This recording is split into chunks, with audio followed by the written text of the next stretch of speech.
Hello friends, welcome to కీర్తి వంటిల్లు. ఈరోజు వీడియోలో గుడ్లు జున్ను పాలు లేకుండా చాలా టేస్టీగా ఉండే జున్నును ఎలా ప్రిపేర్ చేసుకోవాలో చేసి చూపిస్తాను. వీడియోలోకి వెళ్ళి స్కిప్ చేయకుండా చూసేయండి ఫ్రెండ్స్. ఫస్ట్ ఒక పెద్ద బౌల్ తీసుకొని 1/2 లీటరు చిక్కటి పాలు వేసుకోవాలి. ఇక్కడ నేను ప్యాకెట్ పాలు వాడుతున్నానండి. మీరు గేదె పాలైనా ఆవు పాలైనా తీసుకోవచ్చు. ఇలా పాలు వేసుకున్న తర్వాత 100 గ్రాములు బెల్లంను సన్నగా దంచుకొని కానీ తురుముకొని కానీ వేసుకోండి. ఇక్కడ నేను అచ్చం బెల్లంతోనే చేస్తున్నానండి. మీరు సగం చక్కెర సగం బెల్లం వేసుకునైనా చేసుకోవచ్చు. ఇలా బెల్లం వేసుకున్న తర్వాత పాలల్లో బెల్లం బాగా కలిసేలా కలుపుకోవాలి. ఇలా పాలల్లో బెల్లం మొత్తం బాగా కలిసేలా కలుపుకున్న తర్వాత 100 గ్రాములు కామధేను జున్ను పౌడర్ని వేసుకోవాలి. జున్ను పౌడరు 100 గ్రాములు ప్యాకెట్ ఉంటుందండి. ఈ ప్యాకెట్ బేకరీ షాపుల్లో దొరుకుతుంది. జున్ను పౌడర్ ఇవ్వమంటే ఇస్తారండి. ఇది 100 గ్రాముల వరకు ఉంటుంది. ప్యాకెట్ మొత్తం వేసుకోవాలి. 15 మిరియాలని మెత్తని పౌడర్లా దంచుకొని వేసుకోవాలి. అలాగే 4-5 యాలకులను కూడా మెత్తని పౌడర్లా దంచుకొని వేసుకోవాలి. ఇక్కడ నేను మిరియాలు యాలకులను అప్పటికప్పుడు దంచుకొని వేసుకున్నానండి. మీ దగ్గర ఆల్రెడీ మిరియాల పొడి యాలకుల పొడి ఉంటే 1/2 టీ స్పూన్ మిరియాల పొడి 1/2 టీ స్పూన్ యాలకుల పొడి వేసుకోండి.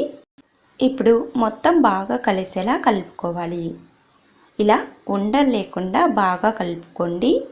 ఇలా ఉండలేమి లేకుండా బాగా కలుపుకొని పక్కకు పెట్టుకోండి. ఇప్పుడు జున్నును ప్రిపేర్ చేసుకోవడానికి రౌండ్గా కొద్దిగా లోతుగా వెడల్పుగా ఉన్న పాత్ర తీసుకోవాలి. మీ దగ్గర కేక్ చేసుకునే మౌల్ ఉంటే కేక్ మౌల్ అయినా తీసుకోవచ్చు. ఈ పాత్రలోనికి ముందుగా కలిపి పెట్టుకున్న పాలని వడకట్టుకొని వేసుకోవాలి. ఇలా ఖచ్చితంగా వడకట్టుకోవాలి. ఇలా వడకట్టుకోవడం వల్ల బెల్లంలో ఉన్న సన్న సన్న నలకలు రాళ్ళు అనేవి జున్నులోనికి రాకుండా ఉంటాయి. ఇలా వడకట్టుకున్న తర్వాత ఒకసారి మొత్తం బాగా కలుపుకోవాలి. ఇలా కలుపుకొని ఇప్పుడు పక్కకు పెట్టేయండి. ఇప్పుడు స్టవ్ ఆన్ చేసుకొని స్టవ్ పై ఇడ్లీ పాత్ర కానీ లేదంటే రౌండ్గా ఉన్న పెద్ద పాత్ర పెట్టుకొని అందులో 1 లీటర్ వరకు నీళ్ళని వేసుకోండి. నీళ్ళని ఇలా బబుల్స్ వచ్చేంత వరకు మరిగించుకున్న తర్వాత ఇందులో ఒక స్టాండ్ పెట్టుకొని ఈ స్టాండ్ పై మనం ముందుగా పాలు వేసి పెట్టుకున్న బౌల్ని పెట్టుకోవాలి. ఇప్పుడు జున్ను పాలు వేసుకున్న పాత్రపై ఒక మూత పెట్టుకోవాలండి. జున్నుపై ఆవిరి నీళ్లు పడకుండా ఇలా మూత పెట్టుకోండి. అలాగే ఆవిరి బయటికి పోకుండా మూతని టైట్గా పెట్టేసుకొని స్టవ్ని లో టు మీడియం ఫ్లేమ్లో పెట్టి 20 నుండి 25 నిమిషాల పాటు ఉడికించుకోవాలి. 25 నిమిషాల తర్వాత చూడండి, మూత తీసి చూపిస్తున్నాను. మనం ఇడ్లీలను ఆవిరిపై ఎలా ఉడికించుకుంటామో జున్నును కూడా అలానే ఉడికించుకోవాలి.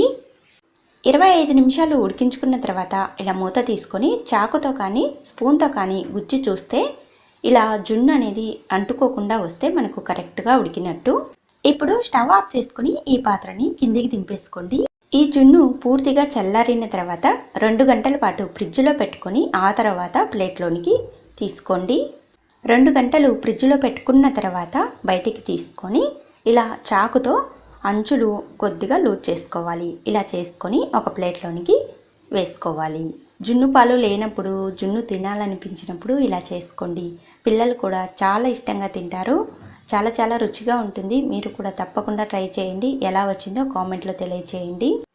ఇలాంటి మరిన్ని రెసిపీస్ కోసం కీర్తి వంటిల్లు ఛానల్ని సబ్స్క్రైబ్ చేసుకోండి. Thank you for watching.